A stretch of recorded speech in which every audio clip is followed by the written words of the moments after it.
간밤의 상황으로 오전까지의 상황으로 저희가 돌아가 보도록 하겠습니다. 간밤의 상황, 대통령이 이제 비상계엄을 선포하기도 했고요. 이에 대해서 국회에서는 해제 결의까지 이루어졌습니다. 결국 이제 3시간 천하 이런 말도 나오던데 국회에서 결국은 해제할 권리가 있는 거잖아요. 그렇습니다. 근데 법적으로. 윤석열 대통령이 이걸 알고 있으면서도 왜 했을까? 제가 볼 때는 군인들이 체포할 수 있다고 생각했던 것 같아요. 제 생각입니다, 이거는. 지금 우원식 국회의장이나 이재명 대표, 대표나 한동훈 그렇습니다. 대표까지 그렇게 생각했던 것 같아요. 그러니까 시민들이 저렇게 많이 와서 자기를 막을 거라고 생각을 못했을 거예요. 그러니까 예를 들면 본인들은 물론 이제 이종훈 평론가 말씀처럼 주도적이지 않다고 보여져요. 저도 주도 면밀하게 이루어지지 않은 걸로 보여진다는 얘기 엉성해요. 그럼에도 불구하고 그들이 믿었던 것은 특공대를 투입시키면, 즉 공수부대를 투입시키면 빠른 시간 안에 국회의원들을 체포해서 가결을 못하게 만들 수 있다는 생각을 했던 거예요. 예. 왜 그러냐면 지금 언론 보도에 보니까 김영훈 국방장관이 우리 힘으로 더 이상 할 수 없는 상황이 돼서 이제 해제를 해야 되겠다 이런 얘기를 했어요. 중과부적이라는 표현을 썼죠. 예. 그 말이 뭐예요? 따라올 줄 알았겠죠. 예를 들면 국회의원들 체포하고 끌어내서 만약에 저거 의견을 못하겠으면 군인들이 같이 동참할 거라고 생각했을 거예요. 그런 시나리오대로 돌아가지 않았기 때문에 포기한 거예요. 그래서 사실은 해제도요 바로 안 했어요. 국회 통과하고 4시에 했으니까 거의 2시간, 3시간 정도 차이가 나잖아요. 네. 그 사이에 군의 움직임을 저는 기대했을 거라고 생각해요. 근데 군이 전혀 움직이지 않았어요. 그러다 보니까 결국은 포기할 수밖에 없는 상황이 됐을 거다. 즉 윤석열 대통령과 김영훈 국방부 장관은 당시에 군을 저렇게 파견해서 특공대가 들어가서 본회의장에 진입을 해서 국회의원들을 체포해서 끌고 나오면 의결을 못할 것이고 그러면 계엄이 진행될 수 있을 거라는 생각을 했을 거다. 그런 상황이 아니라면 저런 일을 할 수가 없어요. 그러니까 지금 질문하신 답변은 결국 그런 생각을 보이는 시나리오로 짰고 근데 시민들이 저렇게 몰려와서 이재명 대표가 라이브 켜고 방송을 했어요. 아시는 것처럼 국회로 와달라고. 그래서 시민들이 모여가지고 저걸 막았잖아요. 저항을 했잖아요. 못 들어오게 했잖아요. 그래서 결국은 막게 된 거예요. 만약에 시민들이 없었으면 어쩔 뻔했습니까? 그 자발적인 시민들이 여의도로 그 밤에 다 몰려와서 저들을 막고 못 들어오게 했기 때문에 결국 지금 계엄을 선포했던 윤석열 정부의 시도가 무산되게 된 겁니다.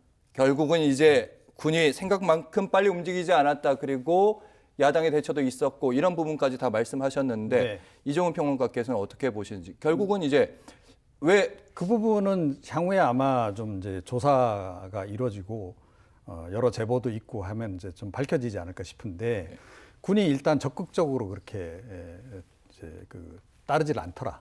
제 눈에는 일단 그렇게 일단 보였습니다. 예.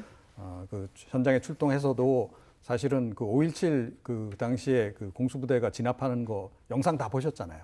예, 곤봉이라 그러죠. 이거 막 휘두르고 때리고 막 제압하여 나가는. 충분히 그럴 수 있는 역량을 가진 특전사 군인들이잖아요.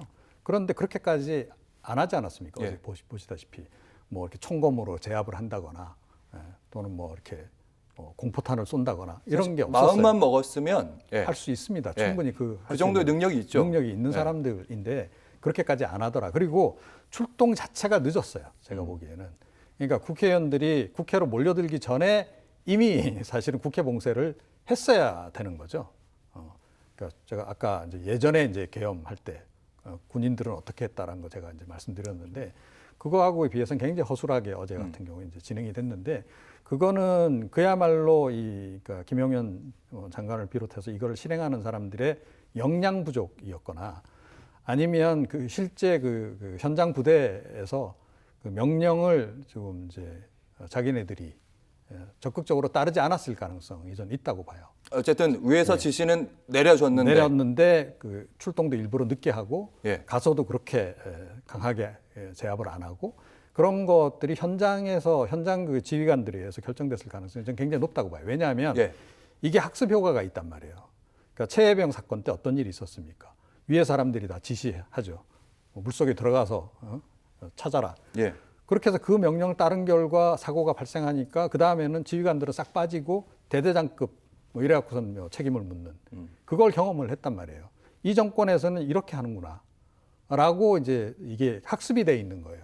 그러면 어제 같은 경우에 그 이제 출동했던 그 뭐 대대장, 중대장 입장에서 잘못하면 나도 그런 꼴 당할 수 있다는 생각을 왜 안 했겠습니까? 예.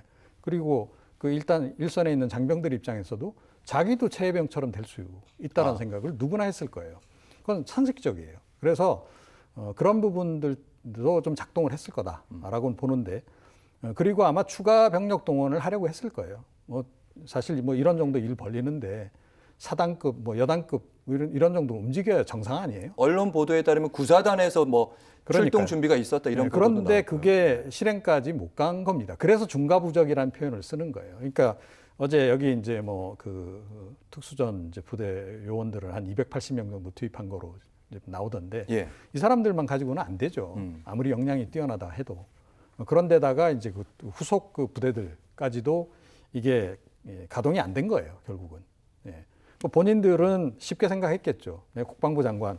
그러니까 국방부 장관 보낸 거고 사실은. 예. 국방부 장관이 컨트롤해서 다 하면 다 잘 손발이 작작 맞아서 다 부대들이 동원이 될 거다라고 생각했는데 착각을 한 거죠.